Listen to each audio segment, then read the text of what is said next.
La première édition des Journées nationales des exportateurs de cajou de Côte d'Ivoire s'est ouverte ce vendredi 24 février à Abidjan. Initiée par des professionnels du secteur, notamment l'Association des exportateurs de cajou de Côte d'Ivoire, ces journées se sont déroulées autour du thème principal « Émergence de la filière cajou en Côte d'Ivoire et défis liés à la commercialisation extérieure ». L'Organisation mondiale des cultivateurs de cacao OMCC en partenariat avec une firme allemande ELISA ont lancé une formation des techniciens agricoles. C'est la ville de Tiassalé qui a servi de cadre pour ce lancement.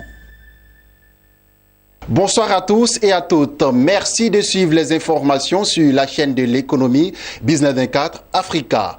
Répondre aux soucis de la professionnalisation du métier d'exportateur afin d'accroître les revenus du monde paysan, tel est l'objectif de la tenue à Abidjan des Journées nationales des exportateurs de cajou de Côte d'Ivoire.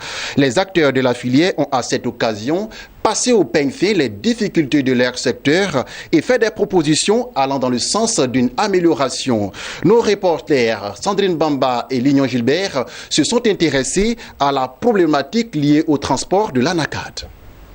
La Côte d'Ivoire, premier producteur mondial de noix de cajou, exporte encore 90% de sa production. Dans cet atelier, des professionnels et autres experts de la filière cajou réfléchissent sur la gestion logistique des opérations d'exportation. Il s'est agi pour eux d'analyser les contraintes liées au transport par voie maritime des noix de cajou et de proposer des solutions pour une bonne préservation de la qualité. Dans le transport maritime des noix de cajou, il n'y a que le transit time, le délai de route des navires constitue une contrainte. Parce qu'en réalité, à destination, il faut que la noix de cajou arrive en bonne qualité. Et donc, si dans le transport maritime, le séjour est plus long que prévu, aujourd'hui on a une moyenne de 35 jours.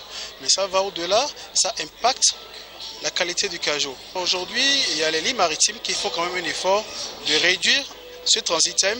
Parce qu'il y a 2 décennies, on parlait de 45 jours au moins pour envoyer un conteneur de cajou en Inde ou au Vietnam. Mais aujourd'hui, nous sommes à moins de 35 jours, qui est une amélioration. Je crois qu'ils vont continuer à réfléchir. J'ai proposé dans ma présentation de faire des slot sharing agreements qui permet à des navires, des lignes maritimes différentes de s'entendre et de prendre des espaces sur un navire pour pouvoir aller plus vite, ne pas attendre forcément leur rotation avant d'évacuer les cajots. Rappelons que cet atelier s'est tenu dans le cadre de la première édition des Journées nationales des exportateurs de cajou de Côte d'Ivoire, Junexi 2017. Journée auquel ont pris part l'ensemble des acteurs de l'écosystème de l'industrie du cajou en Côte d'Ivoire. Plusieurs pays ont marqué de leur présence à cette rencontre, notamment le Vietnam, l'Inde, le Ghana, le Niger, le Bénin, le Sénégal, la Guinée-Bissau et le Togo. Les Journées nationales des exportateurs de cajou de Côte d'Ivoire, Junexi 2017, ont été organisées par l'AEXI, l'Association des exportateurs de cajou de Côte d'Ivoire. Rappelons les bonnes performances de la filière cajou ivoirienne, leader mondial avec plus de 680 000 tonnes en 2016. Des performances qui ont permis une augmentation substantielle du chiffre d'affaires du secteur passé de 165 milliards de francs CFA en 2013 à 441 milliards de francs CFA en 2016. Tous ces chiffres sont le résultat des réformes mises en œuvre depuis 2013. Traitement des plants de cacao pour une meilleure productivité, l'Organisation mondiale des cultivateurs de cacao, OMCC, en partenariat avec une firme allemande ELISA, forme des techniciens agricoles. Le lancement de cette formation a eu pour cadre la ville de Tiassalé. Nos reporters Jérémy Aoré et Lignon Gilbert étaient à Tiassalé. Écoutons leur compte-rendu.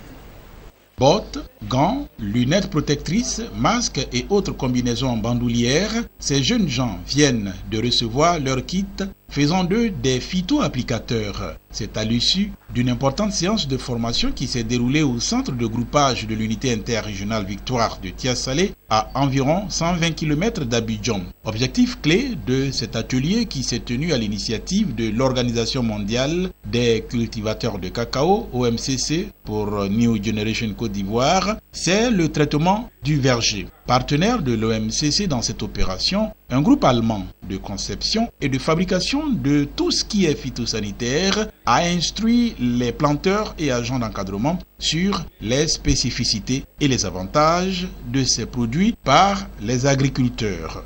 L'insecticide, il s'agit du Nomax, qui est un binaire, ça veut dire que ça contient 2 molécules qui sont le téflubenzuron et l'alpha-cypermétrine. pour une protection optimale contre les insectes et les fourreurs, contre les insectes d'une façon générale et les fourreurs du tronc qui s'attaquent au verger cacao et aux cabosses de cacao. Et le fongicide, c'est le Cabriodio qui est aussi un binaire. Ça contient une nouvelle famille qu'on appelle le F500 qui est un nom labellisé BSF, plus un autre qui est le dibétomorphe qui, la combinaison des deux permet d'avoir une protection optimale contre la pourriture d'une part et entraîne par l'effet vert un accroissement de la productivité. Les deux produits sont homologués en Côte d'Ivoire pour le traitement du verger cacao. Les bénéficiaires de cette formation en faveur des phytoapplicateurs se disent bien outillés pour mettre en pratique l'expérience acquise tout au long de cette formation. Avec le produit qui est arrivé, bon, ce n'est pas par nous, bon, on est informés, en rentrant dans les brousses, bon, en rentrant dans les champs, bon, c'est à nous aussi, la manière de pomper, la manière de pulvériser, c'est à nous de montrer la qualité du produit.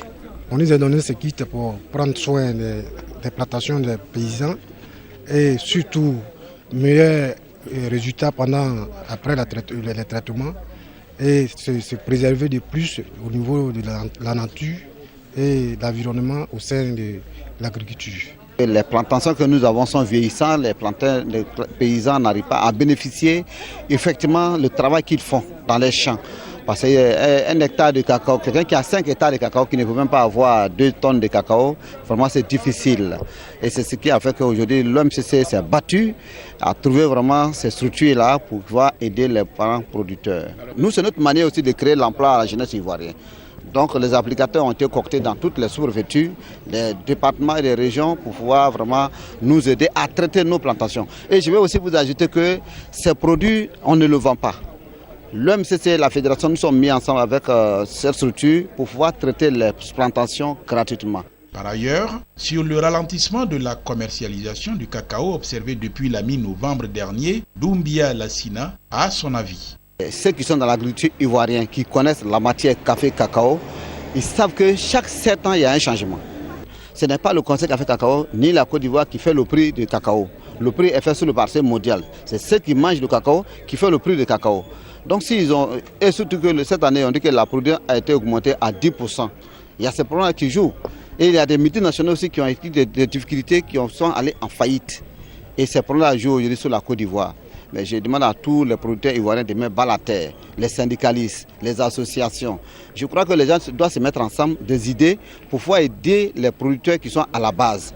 Les responsables des structures telles que l'Agence nationale d'appui au développement rural, ANADER, l'Association ivoirienne des sciences agronomiques AISA, ainsi que Hassan El Lamri du groupe allemand ont assisté à cette formation aux côtés du président de l'OMCC, Toussaint Nguesson.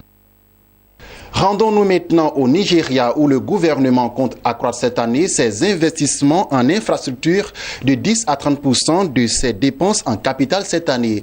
C'est ce qu'a déclaré la ministre des Finances, Kemi Adezoun. La responsable a en effet annoncé que l'exécutif va investir davantage dans les infrastructures électriques, ferroviaires, routières et hydrauliques. D'après elle, ces infrastructures vont contribuer à soutenir le développement des secteurs prioritaires, à savoir l'agriculture et ses secteurs connexes, ainsi que les secteurs miniers et industriels. La ministre a souligné que l'initiative du gouvernement fédéral va permettre de créer de nombreux emplois et plus de richesses. Toujours en bref, la Banque africaine de développement BAD prévoit d'investir dans les 10 prochaines années 24 milliards de dollars dans le secteur agricole africain et dans celui de l'agrobusiness. Selon Akinwumi Adesina, cet investissement vise à soutenir un développement agro-industriel massif à travers tout le continent. Voilà, c'est ici que nous refermons ce journal. Merci de nous avoir suivis. L'information continue sur la chaîne de l'économie Business 24 Africa. Sandrine Bamba vous retrouvera 21h, lundi 21h pour un nouveau journal.